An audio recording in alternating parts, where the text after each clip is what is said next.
I'm Kaiju Billy. I'm Darth Terminus. And this is our new web series, Terrordrome. Alright, so... Godzilla. Yes! God, this was the monster film that we have been fucking waiting for probably since fucking 98. That godforsaken... Yeah, Final Wars did kill off the 98 Godzilla, so... Yeah, which... We had to wait a decade, though. Where do you want to start with this one at? Do you want to talk about the 98 version first, or just jump right into... I like to think of the 98 version as a parody of Godzilla movies. That just didn't work on so many levels. And we'll get to that later. So, the 2014 version, what were your thoughts on that? Like, going into it... Okay, going in, I was expecting a human story. I mean, they got Bryan Cranston, so... Which fantastic actor choice, by the way, for all of this all around. I mean, he acts like he's insane, but he plays it with such a perfect charm that it works. That seems to be his roles nowadays. The crazy eccentric who just pushes that boundary. I mean, he was insane in Malcolm in the Middle. I mean, running around in his underwear every other episode and howling and screaming. You know, oddly enough, I feel that could summarize a lot of Breaking Bad. True. and I actually laughed my ass off when I found out that the main character and his wife, that they played each other, are going to be brother and sister in the next Avengers movie. Like, I was like, oh, dude, isn't this going to be weird? Yeah, they're like meeting up. So speaking of weird, they did sort of a couple of like shots fired, it seems, in the opening against the old one with talking about how the creature had come out first, and they tried bombing it and how that failed. Yeah. And this was definitely very reminiscent of the original Godzilla film. It was handled with a much darker maturity of treating it like a natural disaster versus treating it like another animal. Yeah, the Saturday morning cartoons, which the series had, you know, divulged into at that point. And plus, they did make it so they couldn't just shoot him and kill him. Otherwise, he's just an animal. I mean, this... Yeah. It did hurt him, apparently. Like, he did try to get away from it, but nothing really harmed him from the military. Even the approach, he was actually treated more... There was a lot more influence of almost H.P. Lovecraft in this. Where it harkened back to, not really spoiler in this, but the way that they described Godzilla and his origin, rather than being something born of radiation, it was almost more like this god being that had pretty much been born into the earth, and in and of itself was sort of that chaos and order that sort of seemed to balance, like with the other creatures. Yeah. The Mutos. Yeah, which, by the way, I like their design, but every time I see them, I just think it's like they combine Cloverfield with Tremors. A very, good comparison with that one. I like when they grew wings, that kind of went out the window, but... The male and female variants was interesting to see. At least there was originality creation with these creatures. And I love how Godzilla, like, he sees true love and he has to kill them both. I wonder if that's a Twilight joke, you know, almost, Bella, none of that shit! It almost seemed like the whole romance with that was almost a shot at the original Godzilla film, because you had the monster terrorizing that was pregnant, and it laid the eggs. Which they blew up, and then the parent was pissed and came after Matthew Broderick, and then, you know... Which, you know, very reminiscent of that original Zilla film. Yeah. You can't really call it Godzilla, because just comparing the two, like in Final Wars, just smacked it down.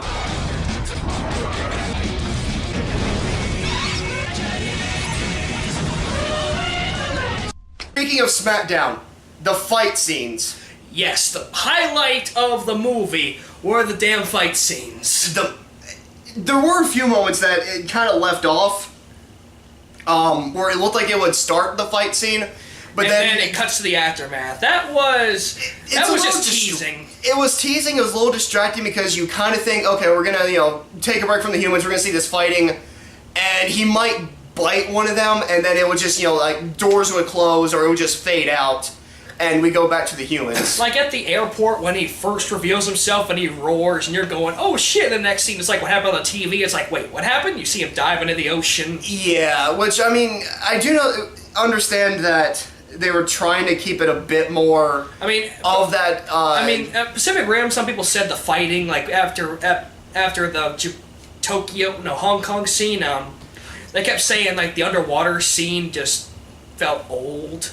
Like, I guess you don't want them to get... It was pretty well done. It was. I'm not saying it was bad. I'm just saying... We'll discuss that in another Terrordrome. They got used to it. You don't want them to get used to that. It's like if you did lightsaber scenes every 10 minutes in Star Wars, eventually they're gonna go, huh, that's that too.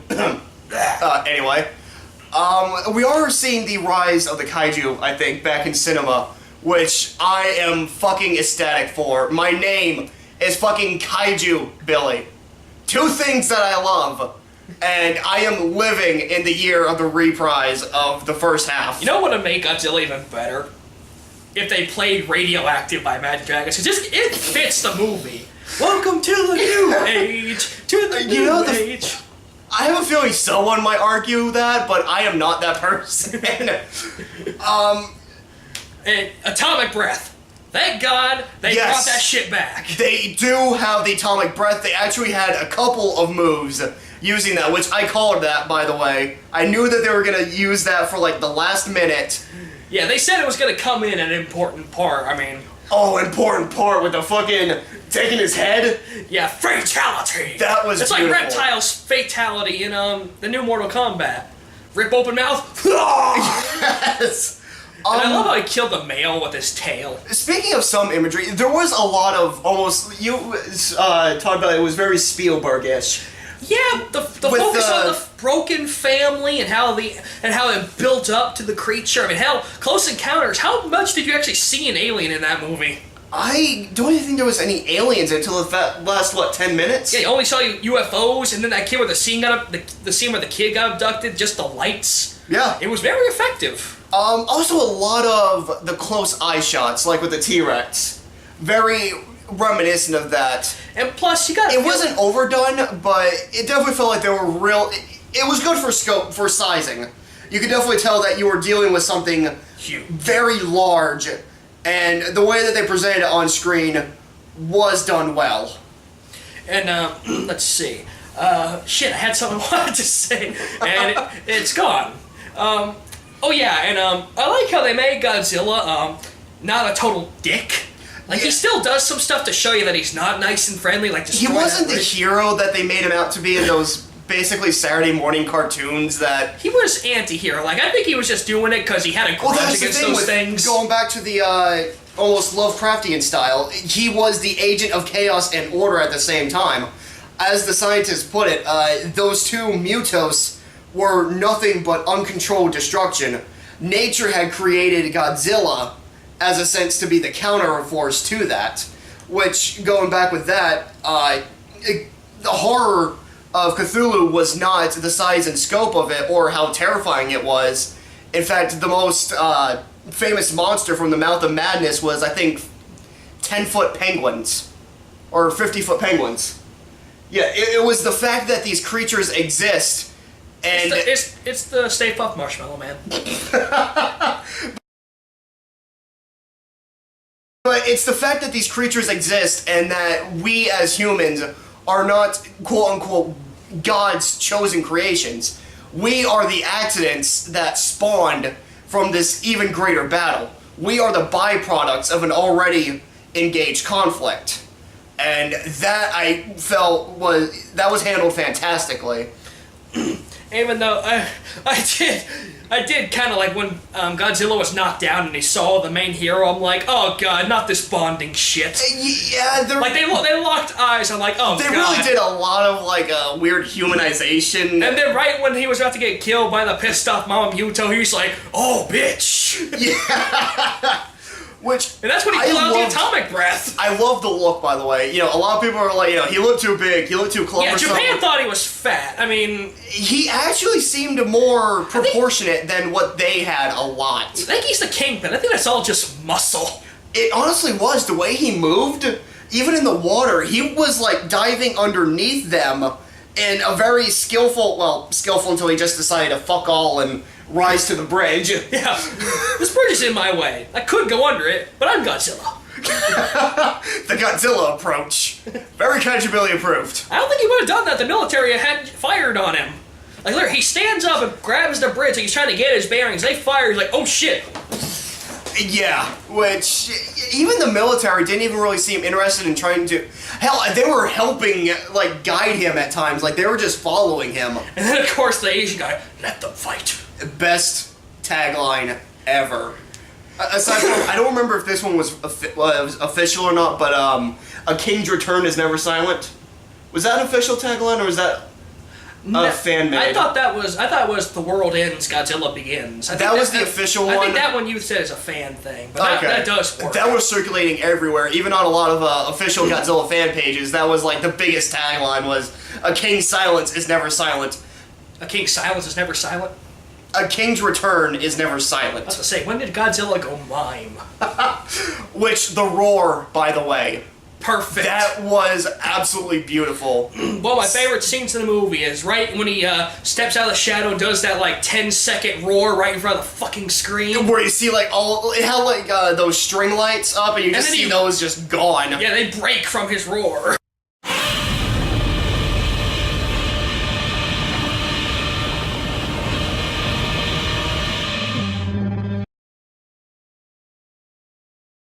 Wait, a few of the trailers did kind of make the roar seem a little short and squonky, I think would be the term. I can see that. Almost like he was more chirping than anything. Like the official... Well, you cannot take that power and put it on a TV. No. Your TV cannot resist firepower of that magnitude. It honestly did... God damn you. I am a Darth. But, yes, the sound definitely needed to be experienced right there on the screen. IMAX. Oh my god, that just fucking blew me away. And there are going to be people who complain about not enough Godzilla, but again, honestly, Spielberg harking back to the original though, there wasn't even that much Godzilla. In fact, he didn't even really do any fighting in the original movie. I mean, he was that force of destruction that sort of just popped in every now and then. I mean, fuck, how long did it take to get to King Kong in that movie? All of them all have their own build-up. Of course, especially Jackson's. Yeah, Peter Jackson sort of had, of course, that Lord of the Rings thing to where a lot of walking, periodically... Overhead shots. Yeah, a long walking New Zealand landscape. Which, I mean, even the city settings for where these monsters fought was fairly well done. The sad part is he caused less destruction than Superman did in Man of Steel. I have nothing to say to that. We will get to that. This is like the first episode of Discord session. We're just gonna bridge all of these sequel episodes off of this. I mean, the fighting was, he fought like a really, really pissed off bear. Now, what's funny though, it sort of seemed like the government really bought it a little too fast, I would say. Like, just the fact that this thing existed and that it's our only hope, it was just like, you know what? Fuck it. Let's just go with it. Like, there wasn't really that argument of this can't be real or anything. It was just, there's monsters. Well, there's a king of the monsters. Well, most movies show the military as fucking morons. I mean, dude, here's one thing. You know the Spider-Man movies? You notice they never pull out the big guns until Amazing Spider-Man? Yeah. In the first 3 movies, the New York Police Department was useless. And then in Amazing Spider-Man... Which the whole thing was they tried bombing these monsters, which they kept showing, the fucking Godzilla song was perfect for this, history shows again and again how nature points out the folly of man. I mean, this movie was like the perfect embodiment of that song, which... The song was the perfect embodiment of the movies. Even though I will admit, they were probably right that the military, they pretty much went straight to the nuke option. I think their favorite button to push. Well, there was 3 moments, 3 different scene setups where they kept talking about bombing these things, and a little bit of spoiler description. These things. Just put a spoiler at the beginning of it. There we go. These things fed off radiation. They literally ate their nuclear missiles. They would eat the missiles and drain it of their nuclear radiation. So, constantly, they were feeding these things. And I believe the final attempt was to lure them so close that it was going to be the epicenter that would destroy them. Yeah, not the radiation, but just the force of the blast. Yeah, and the whole time, like, you know, they're walking with it and shit. It's like, you know that's not gonna work. And then, of course, when the missile that was on a timer got stolen and put in the middle of San Francisco, like, well, we fucked up. Send in some guys to fix it. Which, again, they had a nuclear bomb that was like a fuck ton. Don't those things have kill switches anyway? I think it got broken or something. Like, wouldn't someone say, what if this gets stuck in the city? Oh, there's a button to shut it down back there. There was a bomb in the middle of the city, and they still did less damage than Superman. I mean, really, just let that sink in. Yeah, Zack Snyder, I get you're making up for the lack of damage from the first 4 Superman movies. I mean, you have 5 movies of damage to pack into one, but the fact that Godzilla... If you're gonna show in Batman vs Superman that everything's fixed, it's only been like a year, you're fucking kidding yourself. The fact that Godzilla can accomplish his mission with less casualty than you... If Godzilla fought the Avengers and King Kong at the same time, they'd do less damage. The purpose of this series is more of... Because O'Day Masking was for more box office bombs than anything. And of course, I will have my own editorials of my own opinion on movies. Mostly my platinum tier and my gold tier. It's just a compare and contrast. Yeah, this is just more back and forth on movies that we had either incredible expectation for and it paid off, or... destroyed. Yeah. And we'll get to that later. Which, luckily, this met and exceeded our expectations. Yeah, Gareth Edwards has a very good future in monster movies. Speaking of, I've heard 2 rumors now, both of which concern a possible trilogy being made of the Godzilla series. And don't hold me to this, I'm only the messenger of the rumor. Gamera, 2015. I've heard this everywhere. There's even a official Facebook page I can probably link you to in the description. But everything I'm hearing, there could very well be a Gamera, the giant turtle, in 2015. If they do the fucking kid again, Gamera's my friend. I swear to God, it'll be like Jake Lloyd all over again. Don't mention him here. Okay. Okay. Did you just have that in there the whole time? I come prepared. I forgot my lightsaber. So, forgetting the kid, which could also mean, given the track record for these new movies, we could very well see for the first time in 30 years a Godzilla versus Gamera movie. What I want to see, I want them to build up, and I want them to do CGI King Ghidorah. I would love for them to say that in the 3rd movie. That's what I mean. Like build he up very to well was the official villain, quote unquote, of the Godzilla series. He was the arch enemy. Yes. I mean, the only ones that ever really did true damage to Godzilla were him, Gigan, and of course Destroya. And even Gigan, I think it took his premiere movie and several other like. Well, Gigan was the first ever to actually make him bleed. Yep. But, and plus, I have to admit, he looked like a little chicken hawk until the Final Wars. When he got the double chainsaw hands. So, where do you see this? I mean, we're pretty much agreed. I mean, it was absolutely fantastic. What they need to do is make a new Godzilla fighting game for, like, the PS4 and Xbox One. Seriously, there are no fighting games. How do you not have a next-gen fighting game of Godzilla out yet? They have one for Pacific Rim, and it's an arcade game. Or hell, make it a downloadable game. Like, just like half a dozen monsters and just fight with your friends. Like, seriously? Like that one game. Wait, was it Killer Instinct? Or Fighter Within? Fighter Within was the shitty one. Killer Instinct was was a DLC game, I think. Or I don't know if it was DLC, but an Xbox One game, and like, it was cheap, and it was a really good fighting game. Yeah, I remember seeing that. Total Biscuit loved it. So... But... where do you see the series...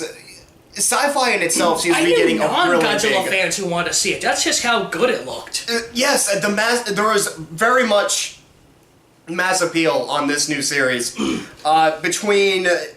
just the great actors, of course. I mean, Aaron Taylor Johnson. Have you ever heard his British accent?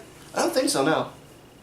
He's British, but it does not fit with his look. Like, in the movie, he looks like a badass soldier, but with his voice, he sounds like this refined Princeton graduate or something. I'm like, you're an American soldier. You are kick-ass. That's like still trying to get used to hearing Watson on Fargo with the damn, Minnesota accent. Yeah, what the fuck? You hear him going from this British to that. I know, I've seen him in Sherlock and The Hobbit, and, hell, did you know he was in Hot Fuzz? Yeah. And, like... Yes, he was. And, oh god, Hot Fuzz, I saw that the other day. Alright, back on the topic of Godzilla. Yeah, we have short attention spans. And then, of course, Guillermo del Toro wants to do a crossover between Pacific Rim and Godzilla. Which... Even though I don't know how that would go, he was like, what, 300, 350 feet tall? He would eat those Jaegers. Jaegers are like 250 max. He would eat them. I mean, there's no way that they would have the capability of fighting it. And then, he's indestructible and he has an atomic breath. Which, oddly enough, both Pacific Rim and Godzilla were made by Legendary. So... It's totally possible. It very well could be. And, of course, Legendary would be taking over the Gamera. If that's true, again, that was probably my personal favorite... Second only to the king himself. A giant fucking monster turtle. That fires. Flew and breathed fire. You really couldn't beat that. Man, what were the Japanese smoking? Clearly something we need here at Soylent Tacos. Maybe they were smoking bamboo and that's why pandas can't find it anymore. Disclaimer. We here at Soylent Tacos do not discriminate against any person of race, religion, gender, or sexual preference and believe love is an open door, and in fact only hate each other. We're not racist, we're assholes. So, where do you see the future of film going with sci-fi like this? I mean, are we going to see maybe more monster movies? Well, of course, right now in the modern day, no one even tries the original. They just want to reboot everything. Mm-hmm. And sometimes it's successful. Godzilla, 21 Jump Street. Hell, 21 Jump Street made a joke about it. In 22, they shot their own selves with that one. Yeah, with 21 Jump Street, the guy says, what these people do is they take ideas from the 70s, knowing why they're being original anymore, and update it for modern use. And I'm like... Fairly clever. And then the second movie, look, you guys suck because you didn't do the same thing you were doing before. Do the exact same thing. Everyone's happy. It's weird that we have to look towards was it Ice Cube, I believe he was in it? Yeah. An Ice Cube, Channing Tatum, and Jonah Hill for what could probably be a proper satire of films nowadays. And who was it that played the general, I believe it was, the Let Them Fight? Oh, the Japanese guy? Yeah, who was that? I recognize his face from a few I think his films. name's Ken something, but yeah, I know who he is. I mean, you see him in everything. He was a fantastic actor. He almost kind of played... he was like Asian Gandalf. He was wise and smart. Well, he almost kind of played opposite of Bryan Cranston's character with the obsessive with the military. It was like he knew about the monster, and it was kind of like his idea. It's like, no, you guys will fail at this. We need to just let them duke it out, evacuate the people, and just let this shit sort itself out. Which almost sort of seemed to be like a self-aware sort of moment, because like mostly the military, it's always modern monster movies are very government-centered to where they're just trying to do everything they can. Nobody just stops and thinks, wait a minute, what if we just suck and we really need to just let these monsters duke it out? He sort of provided that moment that the audience is screaming at. So just go get a beer and let him handle your problem. Yeah, I really liked... I mean, if there was a monster fighting like that, I'd be on a battleship in the distance eating popcorn and going $10 on the reptile. Exactly. Pacing in the movie was kind of odd. Yeah, it took an hour to actually see Godzilla. A very long... How long was it actually? 2.5 hours? Oh no, it was like, I think 2 hours only. Was it only 2 hours? I think so. Oh, 2.5 was Man of Steel. Okay, so it didn't quite drag like Man of Steel. I think Captain America was 2.5. Wait, that was 2.5 hours? It might have been, or I'm thinking of Avengers. I know one or the other was 2.5 hours. Okay. Yeah, it was very, not slow at times. But it was steady. It was very steady. There really didn't seem to be a lot of dead moments where you're just kind of like left wondering what's going on or if they're going to go anywhere with this scene.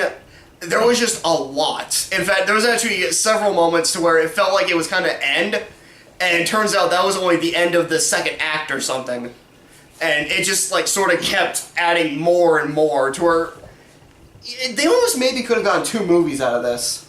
The Rise of the King, and then maybe brought in the Mutos for a sequel, but it wasn't bad, though. It didn't feel drug on or anything. I would was count it as long. one of the top 10 best Godzilla movies. Easy. Oh, easily comparable to the Toho originals. Yeah, dude. And hell, they worked closely with Toho to make sure they didn't fuck up like Roland Which, Emmerich the did. design of the monster itself is also another... I want to get to that because... Versus Zilla, per se. Oh, you mean Iguana? Yes. That was probably the stupidest goddamn thing I've ever heard or seen. I'm trying to remember what Honest Trailer said about him, because I cannot beat Jay Leno chin, square-headed, whiny atomic breath having. He didn't have the atomic breath, so it wasn't even Godzilla. Even though they tried to simulate it with the roar and the fire, which was stupid. Again, a very Cause cars, time for fire. Ah! Jesus Christ, which I love in Final Wars, how they just sort of... They sent a big They middle finger. steamrolled. It was the only monster even commented on. You know, they had the epic fight song playing for Sum that. 41, we're all to blame. Yes, you hear that epic... When I heard that song, I'm like, I have to put this on my iPod. And you're almost expecting this epic fight almost. I was like, okay, let's actually see this. And 20 seconds later, 20 seconds later, you just tail see whip. Oh my god, I just realized something. The way he killed Zilla in Final War is the way he killed the Mutos. Tail whip, atomic Very breath. similar, yes. That, which again, they worked closely, so that it wasn't quite. It didn't feel like it was ripping off any scenes. No, I'm just saying. It was just that sense of familiarity. I mean, you had to have a tail whip in there. His tail's as big as he is. Of course, I mean that thing was huge. Oh, it's massive. You know what they say about a man with big feet? Oh god, his feet were huge. Stopped down in front of the airport. Holy fuck! Don't look up. Oh god, which I think he was gender neutral. I know, but he's got big balls somewhere. Rather than being the asexual reproduction in the Zilla film, which was stupid. Thank God they didn't do that with the Mutos. They actually had genders, you know, male, female, rather than going back to that. Mating. I don't know why I'm doing scissoring, but What the fuck? I don't know, dude. I haven't had my meds and I didn't sleep well last night. I'm out of it. Alright then. I haven't had my Tourette's medication yet, so... Alright, so let's go and bring this to a wrap. Okay, wait, we're gonna talk about design. Oh, they did everything right. Face, I originally had a problem with the snout, but I got over that. Very oddly, in the movie, everything looks good. But in the posters, he looks different. When it comes to the toys and the marketing images, it doesn't seem proportionally right, which was odd. The head seemed a little too small. And didn't you say it looked like he had gills? Yeah, like At one one picture point- where he had gills on his neck. But that never really got brought up, you know, which I think he had gills. You know, in the sense he... I mean, they was can't underwater. just say, oh, he's fine, he can breathe. How? He can breathe. Yeah. But again, I mean, Godzilla survives everything. Absolutely everything. Every fucking thing. But yeah, the Send him marketing against was the odd. Reapers in Mass Effect. We have a win. Now that's a crossover I want Legendary to do. You know, Yes. Pacific Rim can take a backstory, a backseat. I want to see Guillermo del Toro's Mass Effect meets Godzilla. Oh god, Guillermo del Toro, I mean, can you imagine? Which like, I'm really surprised he wasn't attached to this. I mean, it was Legendary, it was another Kaiju film. yeah, but does he really? The only adaptation I really think he did was Hellboy. He likes to do his own stuff. Yeah. Like, but yeah, but they got the scales right, they got the feet right. Hell, I saw his hands. I'm like, those don't look useless. Those look like they could choke a bitch. Which he actually uses them for. There wasn't even just monster combat. He was actually Grabbing things. bare knuckle brawling with these monsters. Unlike, the original movies where he was just like, I don't know. I mean, he had, when he walks, he always has arms like I don't know. this. There's one move in particular that was pretty useful.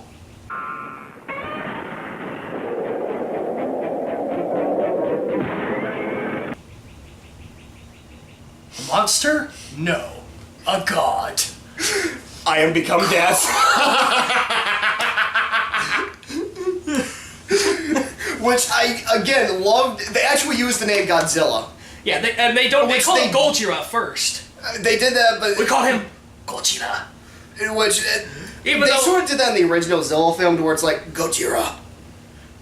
With the Japanese man on the... Yeah, but gurney. in this one, I think it was just an actual translation, but in the original, it was just a dumbass reporter fucking up the name. Yeah, they actually, it's like, no, a god. Godzilla. And it's sort of, again, they it does named kind of it sound quickly. silly when they're serious about it. We That's can't what's- find Godzilla, sir, and I'm like, what? It's amazing how serious that they took it, but it's appreciative, though. It wasn't bad. It's it doesn't not distract. silly. It's not. It doesn't have Roger Ebert as the mayor. Yeah, I miss him. I would Even have loved bother to. I would have having- loved to see his reaction, just to say, at least I'm not in this. having Siskel and Ebert in a film and then getting criticized for not having the monster eat them. They weren't even subtle. Like they actually had their names. Like when he tries to take his Hershey's Kisses, back off, Gene. Seriously. Like I never got that when I There was. was a no kid. petty Matthew Broderick. shots. No Matthew Broderick. That in itself was an automatic Win. fucking win. Better dialogue, even. As kind of cheesy or silly Yeah, as but it sounded. no fish. I mean, aren't you glad it doesn't have that word? Never bring up the fish. Even if he atomic blasts them? Only. I mean, I'm glad they don't even show anything underwater, so they avoid that shit entirely. I think there was actually one scene where there was the water was drawing back, which even his arrival, every time he came onto land, it wasn't like in the Japanese to where he just simply Walked up. waddled onto the beach. He destroys everything just by being there. Literally, fucking, when he would come into the fucking harbors, he would create a tidal wave.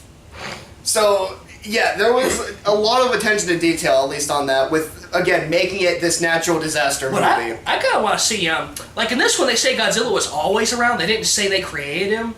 They say he and the Mutos were ancient predators. Mm-hmm. They need to add a monster that they actually created just because they were trying to bomb Godzilla, and they like maybe a mutated shark monster or something. Well, oddly, I've seen a couple of comparisons to... Like, what's the Japanese word for shark? Like, I know I heard Tiburon. Something like that, yeah. Yeah, because that was the chick's name, store name in Bleach. Tiburon versus Godzilla. Just like a giant shark with big-ass claws and teeth. That's something I want to see. A lot of people were talking about getting Destroyer in there. I mean, there was a lot of nuclear testing going on. And there was the oxygen destroyer. The one dude, Sarazawa, you know, the guy who said let them fight? Yeah. Grandson of the guy who made the oxygen destroyer. So, perhaps we can get a Destroyer, maybe they go Destroyer and then Ghidorah. Which... I'm a little on the Maybe fence. he and Destroyer kill each other, and then when King Ghidorah shows up, they revive him. Maybe. I'm a little on the fence of them maybe bringing in Mothra. Well, Because how would you really kind of work that how would in? you make it mystic? I mean, I'm not against magic, but I don't like it combining with science. I mean, it's why Doctor Strange, I was never too big a fan of his, because if he controls magic, why don't he just flick his finger and, erase powers? There was a lot... Yeah... With magic, there's really Well, they no didn't limits. they didn't try to scientifically... I mean, accurate please don't do themselves. the little tiny twins. Yeah, those were always sort of out of place. Which, I liked them, but they just really sort of seemed to derail any deep sense that the movie had been going for. Yeah, the whole serious dramatic movie. Hello. Yeah. And it's Tweedledee and Tweedledum and oh god, what else? Mutos. I was a little upset I was a little pissed Elizabeth Olsen didn't get more screen time. I mean, she's good. Like Elizabeth Olsen, she played the wife. Oh.